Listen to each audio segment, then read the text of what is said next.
Le PIPA a pour objectif de renforcer les capacités des jeunes leaders politiques afin d'augmenter la participation et l'influence des jeunes en politique et dans la société, et afin qu'ils œuvrent pour la démocratie et les droits humains. Au Sénégal, le PIPA a réuni les jeunes leaders des différents partis politiques, à savoir l'APR, le PDS, le PS, l'AFP, le Rewmi, le PUR, le YESAL et l'UCS. Mesdames et messieurs, nous sommes au Sénégal. 34% de jeunes entre 15 et 35 ans selon les dernières indications fournies par l'ANSD. La démocratie étant la loi de la majorité, donc du nombre, qu'attendons-nous pour prendre notre destin en main? Chers camarades jeunes, nous sommes encore sous-représentés dans les instances de décision. Et nos préoccupations, liées notamment à l'emploi, ne sauraient trouver des remèdes structurels sans que nous n'ayons notre mot à dire. Chers jeunes, nous ne sommes pas l'avenir du Sénégal. Nous sommes le Sénégal et son avenir. Son devenir dépendra de notre énergie, atout majeur de nos compétences et de notre patriotisme. Il est fort temps que nous nous répartissions de notre influence atavique de la sauce politique, de notre apathie rédhibitoire qui nous jette dans la grande bleue pour un Eldorado occidental inexistant.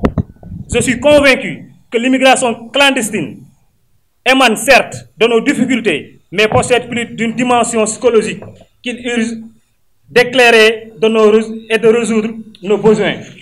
Mesdames et messieurs, malgré le pourcentage important de jeunes dans la population et de leur engagement dans la vie politique, leur taux de présence dans des instances de décision reste très faible. Nous souscrivons entièrement à la lutte pour le vote de la loi instituant un quota de 30% dans les instances de décision. Engageons dans un fort plaidoyer pour obtenir ce que nous appelons un minimum syndical. Chers camarades jeunes, je n'aurais terminé sans en parler à ce que nous soyons plus exigeants en nous-mêmes. Nous devons être imbus des valeurs d'éthique, de citoyenneté, de respect du bien public et battons-nous pour préserver la stabilité de nos pays que nous voulons hériter. Restons attentifs à ce qui se fait de mieux à travers le monde et en capitalisant nos talents intrinsèques. Mesdames et messieurs, je voudrais également saisir cette opportunité pour remercier vivement les autorités que nous avons eu l'honneur de rencontrer, les chefs de parti, la société civile, le Conseil national de la jeunesse, les alumni et enfin toutes les associations de jeunes. Par cette occasion, je tiens à féliciter, encourager et remercier toute la promotion PIPA 2018 qui, depuis de leurs tâches quotidiennes, ont consenti d'énormes efforts pour la réussite de ce forum.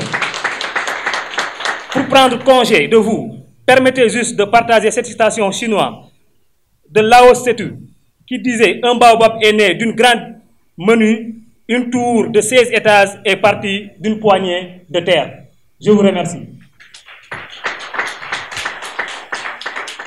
Merci beaucoup. Je pense que je suis venu pour échanger avec vous.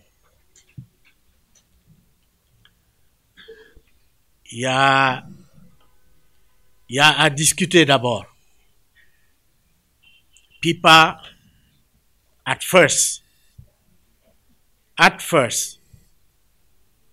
Program for Young Politicians in Africa. And where are the civil society? The first question is, why not with this part of the society? La seconde question de fond, vous parlez de projet de loi. Dans les syntaxes des assemblées, il y a deux types de lois. Les lois sur la base de projets présentés par l'autorité exécutive, le gouvernement, et les lois proposées par les députés qu'on appelle des propositions de loi. Vous parlez de projets de loi. Is it exact? Donc, c'est deux questions qu'il faudra réfléchir, approfondir et vous en approprier pour voir sur les deux plans quelle est l'approche la meilleure. Par rapport à la politique et à la société civile, de plus en plus, il y a deux camps séparés sur ce plan et en particulier en Afrique. Et pour la société civile en Afrique, en réalité, les politiques de plus en plus sont considérés comme ceux ayant échoué pour un développement harmonieux, en tout cas une Afrique développée. Et c'est pour ça que de plus en plus, on assiste à la floraison de ce qu'on appelle la société civile. Vous, en tant que jeune politique africain, si vous prenez en charge la promotion de la jeunesse pour la prise de part dans les centres de décision, la troisième question de fond, est-ce que la prise de part dans les centres de décision pour le destin africain peut se faire sans la compétence? En d'autres termes, est-ce que la compétence appartient à un âge ou appartient à tous les âges? Troisième, quatrième ou cinquième question de fond. Prenons un jeune, vous-même, à l'âge de 18 à 20 ans. Vous épousez une grande royale avec laquelle vous avez un enfant. 18 à 20 ans après, s'il ne fait pas de redoublement, il accède à l'université. À 18 ans. Et vous, la procréation a eu lieu entre 20 ans, 18, 20 ans et 21 ans. L'enfant, après 18 années d'études, va à l'université. S'il ne subit aucune contrainte l'amenant à un redoublement. 20 ans plus 18 ans, ça vous fait 38 ans. Votre fils, quand il accède à l'université 18 ans, vous avez 38 ans. Il fait à l'université 6 années pour décrocher un haut diplôme. Donc, 18 plus 6, ça fait 24. 34 plus 6, ça fait 40 ans. Vous avez 40 ans, votre fils a 24 ans. Il vient au nom de la rupture générationnelle, ou en tout cas au nom de la jeunesse au pouvoir. Peu importe ce que vous utilisez comme terminologie. On vous autorise, la société accepte de vous donner 30% de quota pour les prises de responsabilité dans les instances de décision. Donc le papa, à cet âge-là, n'a même pas encore atteint l'âge de la maturité et de la compétence professionnelle. Vous venez d'avoir votre diplôme. On vous positionne pour remplacer votre papa. Moi, je soulève des questions de fond parce que vous êtes en train de faire de grandes œuvres. L'humanité, avec l'évolution de la science et de la technologie, il faut que nous tous, on réfléchisse ensemble. L'autre dimension qu'il ne faut pas taire, c'est l'âge de la retraite. De plus en plus, nos sociétés acceptent qu'à 30 à 60 ans, on puisse disposer de retraite. 60 ans. Et nos papas, vos papas, plus les vôtres que les nôtres, à cause de notre âge, à 60 ans, c'est le niveau de compétence et de capacité dont la société a besoin pour l'atteinte des objectifs majeurs, sur tous les plans. L'autre question parallèle, c'est par rapport à l'âge de la retraite. Avec l'évolution de la technologie et des caractéristiques qui font que l'homme aspire à vivre mieux et plus longtemps, l'espérance de vie tend à atteindre 60 à 70 ans. Je m'excuse, je vous pose des questions de fond que vous ne pouvez pas échapper. Pour faire accepter à une autorité exécutive de telles idées novatrices, il faut que vous réfléchissiez à donner des réponses à tous ces bouillonnements dans nos consciences qui sont plus ou moins, pas heurtés, mais en tout cas fouettés par ces innovations majeures. Voilà, en début d'introduction, ce que je voulais vous dire. Gouverner, c'est prévoir. Quand vous aspirez à l'innovation, il faut y aller avec beaucoup de méthodes, mais avec beaucoup de scientificité dans l'approche pour avoir une capacité de conviction à toute épreuve. Voyez-vous, aujourd'hui, les exécutifs africains sont confrontés à ce que, à partir de 60 ans, toutes les matières grises africaines ont tendance à aller à la retraite. Prenez vos universités, prenez la santé, prenez d'autres secteurs sensibles au niveau desquels la matière grise qui a de l'expérience et qui connaît l'homme tend à se retirer de l'activité professionnelle. Et vous comprenez, une société, ou en tout cas une entreprise comme EDF, que j'ai visité, où j'ai fait mon stage en 1974-76, je crois, quelque chose comme ça, ou quelque chose comme ça. Les agents ne vont pas à la retraite, mais ils font de la cessation d'activité pour continuer à percevoir entre 70% et un peu plus.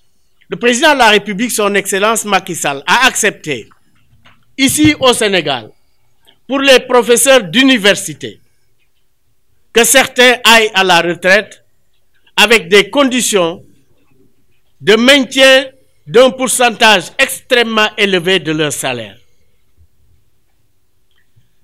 J'attire votre attention parce que quand vous m'avez rendu visite, vous m'avez coopté pour faire partie de ceux-là qui contribueront à vous donner des suggestions, des idées. Je ne dois pas fuir devant cette responsabilité immense pour dire, oui, monsieur le coordonnateur, vous parlez vous êtes là présent pour l'Afrique de demain et que vous n'êtes plus l'avenir de demain. Si vous êtes l'avenir de demain. Continuez à nous faire rêver. Et sur ce registre-là, les études pour lesquelles l'Afrique compte d'abord avant la responsabilité. Les études vous prennent jusqu'à l'âge de 24 années au moins et au-delà. Dans les compétitions locales, on en arrive maintenant à la praxis de la chose. Dans les compétitions locales, quand vous élaborez une liste, et je pense qu'il ne faut pas faire la confusion entre les instances de décision et les instances électives. C'est vrai, le genre a obtenu au Sénégal ces deux dimensions-là pour quand même la parité. Ici, vous commencez à cibler le summum, c'est-à-dire les instances de décision. Non plus les instances électives. C'est-à-dire, comme au Parcelles Assainies, que je connais assez bien, on fait les listes pour la mairie. C'est une instance élective, la mairie. Le conseil municipal. Les listes sont élaborées par rapport à la capacité de mobilisation, à la capacité de ce qu'on appelle les collecteurs de suffrage. Il est difficile, en dehors de périodes ponctuelles où on lui donne des responsabilités d'atteinte d'objectifs, il lui est difficile d'aller à l'école et en même temps chercher à être un collecteur de suffrages pour des élections à venir. Alors, je voudrais m'en arrêter là parce que je sais que je ne souhaite pas vous décourager. Je suis avec vous. Communication PIPA Sénégal 2018. Oui, comme vous venez de le constater, nous avons organisé aujourd'hui un grand forum sur l'avant-projet de loi instituant un quota de 30% de jeunes dans les instances électives. Et ce forum a été précédé par des caravanes au niveau des régions pour aller à la rencontre des acteurs, à savoir les jeunes, les acteurs de la société civile, tout acteur confondu, pour les informer du combat que nous menons.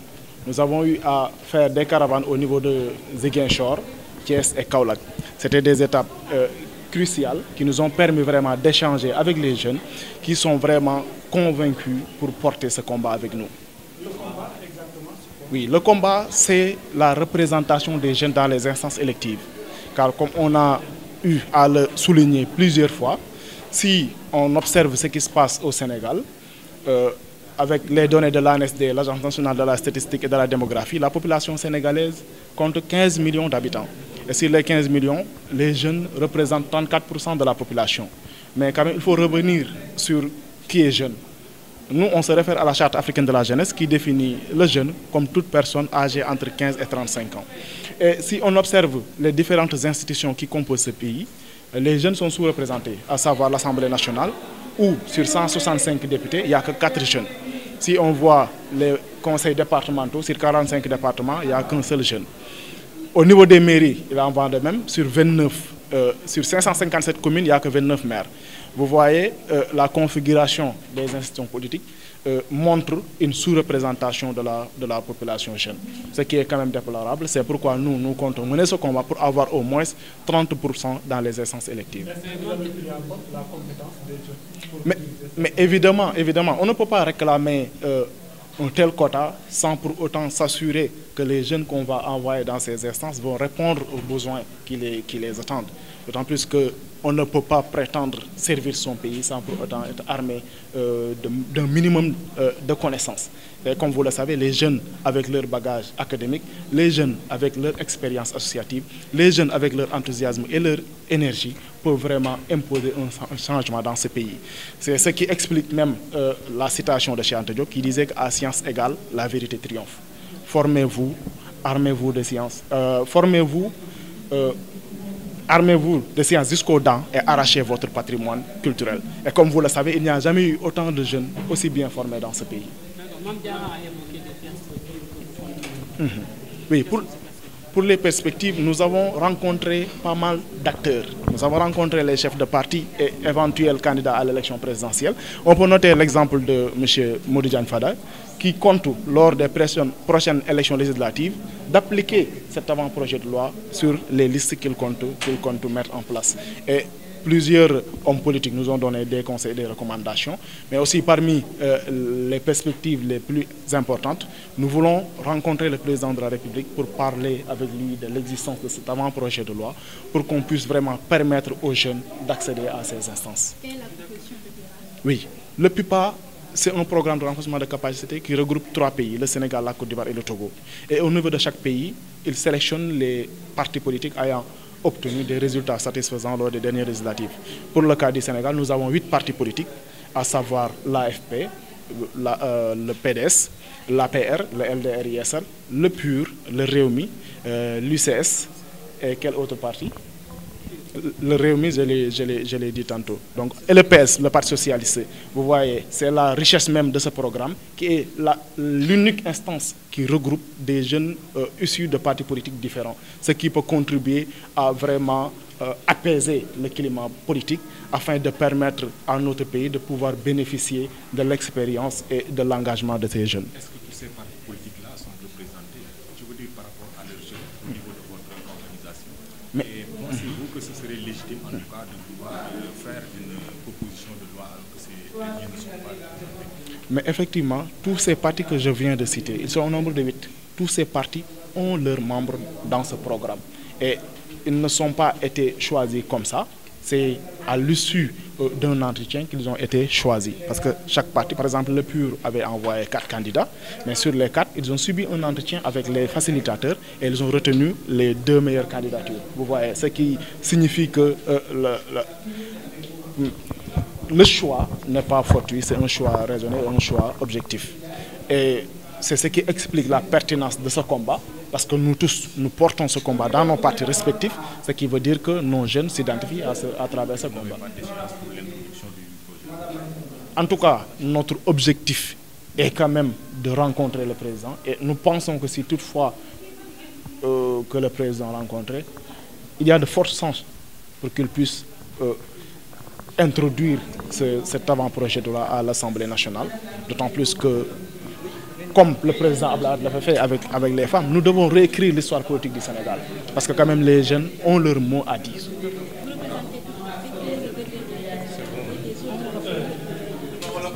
Oui, il faut préciser que le programme regroupe par 3 pays. Par exemple, la zone ouest africaine, c'est le Sénégal, le Togo et la Côte d'Ivoire. 3 pays. Il y a d'autres zones qui regroupent d'autres pays. Ce qui veut dire que au fur et à mesure, tous les pays d'Afrique vont être représentés. Il y a une autre donne qui vient de s'annoncer, c'est-à-dire il y a un mouvement dénommé Mouvement panafricain des leaders qui regroupe 25 pays africains.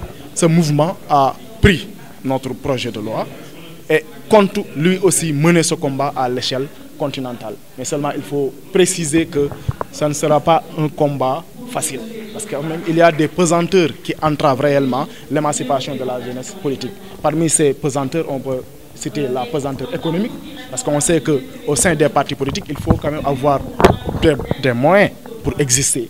Il y a les pesanteurs socio-culturels qui font que dans nos pays, le plus souvent, les postes de responsabilité sont alloués aux personnes âgées. Il y a aussi les pesanteurs politiques qui signifient qu'il y a des réalités politiques qu'il faut prendre en compte. Nous avons pris en compte tous ces paramètres pour mener à bien notre combat. am nañ ci contentement ak mbégte parce que ñu ngi woon ci tàmbali bi te yàlla dogal ñu fekkee fi nga xam ne daanaka fa la ñuy jeexale muy promotion muy PIPA nga xam ne daf ñuy jàppale ci former suñuy ndaw ci wàllu politique di leen former di leen tàggat pour que ëllëg bu ñu leen dénkee ay responsabilité ñu mën ko doxal donc am nañ ci mbégte depuis ñetti at ñi ma dandal ñëpp ci lañ bokkoon parce que ñun ni suñu parti yi dañ ciy tànn ñi nga xam ne ñoo gën a xereñ ci ndaw yi di leen fa yóbbu pour que ñoom ñu mën a frottante ak yenn ndaw bu ëllëg mën a échanger. Alors li nga xam ne mooy solo lii mooy dafay liggéey pour que ñu am projet de loi boo xam ne téeméer yoo jël lu ko tolloog fanweer dana doon ay ndaw te loolu moo méngoo ak taxawaayu ndaw yi Afrique sax laay wax parce que Afrique c'est le continent le plus jeune donc jëlale naa Sénégal te loolu jàpp naa ne président de la République dana ci jàpp et député yi aussi dinañ ci jàpp parce que député yi nag ñoom ñoo koy voté et jàpp naa ne liggéey bi bu continuer dina am solo pour la jeunesse africaine.